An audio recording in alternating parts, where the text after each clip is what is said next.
Last year's offseason was about as crazy as any offseason in NBA history. All-star caliber players like Jimmy Butler, Paul George, and Kyrie Irving were traded, and I got the feeling that trend will continue this upcoming offseason. Teams that are tanking this season may be fed up with all the losing and want to fast-track their way to the playoffs by trading a top 5 draft pick. Or maybe a team that has had success over the years could want to start over and rebuild by trading an all-star for a top 5 draft pick. In this video, I'll discuss 4 trades that should happen this upcoming offseason.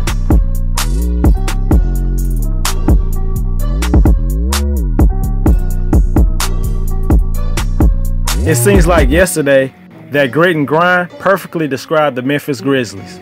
After some of the heart and soul of the team left in Zach Randolph and Tony Allen, I'm sure people could have predicted that the identity of this team would change. But nobody could have imagined that the Grizzlies would be in a position to get the #1 draft pick this year. Major injuries and a coaching change made this reality possible. Even though there's speculation that the Grizzlies are refusing to rebuild the franchise and trade away their best players, this is what I feel they should do. There are 2 trades the Grizzlies should make to move forward with the franchise. In the first trade, I have the Grizzlies trading their all-star center Marc Gasol to the Milwaukee Bucks for young and talented big man Thon Maker, big man John Henson, and guard Matthew Dellavedova, and a future second-round pick. Gasol has been frustrated with how the season has played out, and I'm sure he's more than ready to move on with his career. The Bucks will be a perfect fit for Gasol. Bucks need a big man who can be effective on both sides of the ball. He has had a down year compared to previous seasons, but I'm confident playing with a good team like the Bucks, with a superstar like Giannis, will rejuvenate Gasol and help him get back to playing more consistent basketball. Taking the contracts of Henson and Dellavedova is worth it if you believe the hype with Thon Maker. Some people think he can be special, while others think he can just be a solid NBA player. With the next trade I discussed, taking the contracts of Henson and Dellavedova is even more acceptable. In the next trade, I have the Grizzlies trading away all-star point guard Mike Conley and his big contract to the Indiana Pacers for their 2018 first-round pick, forward Bojan Bogdanovic, Darren Collison, and Al Jefferson. And all 3 of those players have unguaranteed contracts for next season. So you could cut all 3 players immediately after the trade and get cap relief. But keeping Collison and Bogdanovic might be the best move for the team for 1 year. Collison can be the starter for the team during the first year of the rebuild. Bogdanovic should be the starter over Chandler Parsons, who can never seem to stay healthy enough to play. Being able to get a first-round pick and receive expiring contracts that totals up to $30 million is a great move for Memphis. For the Indiana Pacers, they get a proven all-star level point guard that can take Indiana to another level.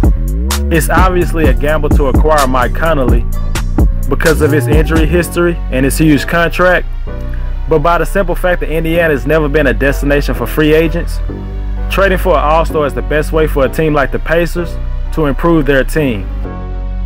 No one could have predicted that there would be controversy in San Antonio. With the mysterious injury and tension between a superstar player and a first-class organization, a trade might be the only solution to the problem. Kawhi has just played only 9 games this season with injuries to his quad and his shoulder. He is set to become a free agent after next season. Do the Spurs really want to take a gamble and hope they can convince Kawhi Leonard to stay with the Spurs? Or should they cut ties and trade him in the offseason? The Phoenix Suns could possibly be the most disappointing team in the NBA. There's been absolutely no progress whatsoever with this team. A bunch of talented young players is usually not the recipe to turn a franchise from a loser to a winner. The Suns have won less than 25 games in the last 3 seasons. Devin Booker is a future superstar, but I'm sure he's fed up with all the losing. Instead of adding another talented 19-year-old to an already young team, why not take the opportunity to turn the franchise into an instant playoff contender? With the third trade, I have the Spurs trading away their superstar, Kawhi Leonard, and all-star LaMarcus Aldridge to the Phoenix Suns for the Suns' 2018 first-round pick and forward TJ Warren. I feel in order for the Spurs to trade Kawhi to Phoenix, the Suns will have to get one of the first 2 picks of the draft. DeAndre Ayton and Luka Doncic will both be worth trading away a superstar for. Ayton reminds a lot of scouts of David Robinson. Why not have history repeat itself for the Spurs and have the big guy out of Arizona be the Spurs' new franchise player? Ayton is everything you need in the center of today's game. Versatile offensive player who is athletic and could potentially be a good defensive player. Luka Doncic is another prospect I think the Spurs would covet. Skilled, smart, and confident. He can be a great player, and he knows it.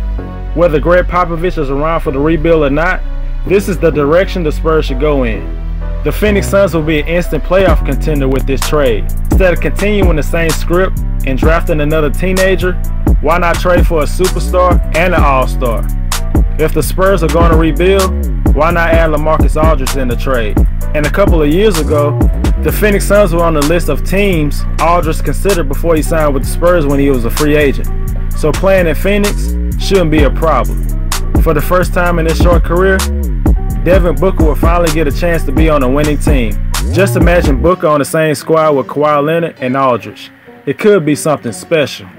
It was a big surprise when the last NBA trade deadline had passed and DeAndre Jordan was still a member of the Los Angeles Clippers. More than likely, the Clippers want to maintain their long-term flexibility and not re-sign Jordan. A sign and trade seemed like the best option for both parties. Jordan can still get his money, and the Clippers can receive some assets in return. The Phoenix Suns could continue its makeover with another trade. In my fourth trade, it will be a sign and trade. I have the Clippers trading away DeAndre Jordan and Sam Dekker to the Phoenix Suns for Marquise Chris, Tyson Chandler, Allen Williams, and the rights to a young player in the 2018 NBA Draft.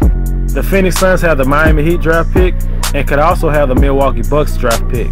One of those young players that the Suns draft would also be a part of this trade. I believe the Clippers will happily accept this trade. They will be receiving a young and talented but immature big man in Marquise Chris, an expiring contract of Tyson Chandler, unguaranteed contract of Allen Williams, and a young prospect from the draft. The Phoenix Suns will add a defensive anchor and a great rebounder, who is also a great teammate and somebody you will love playing for in DeAndre Jordan. Do the Suns want to continue this rebuild or jump right into playoff contention?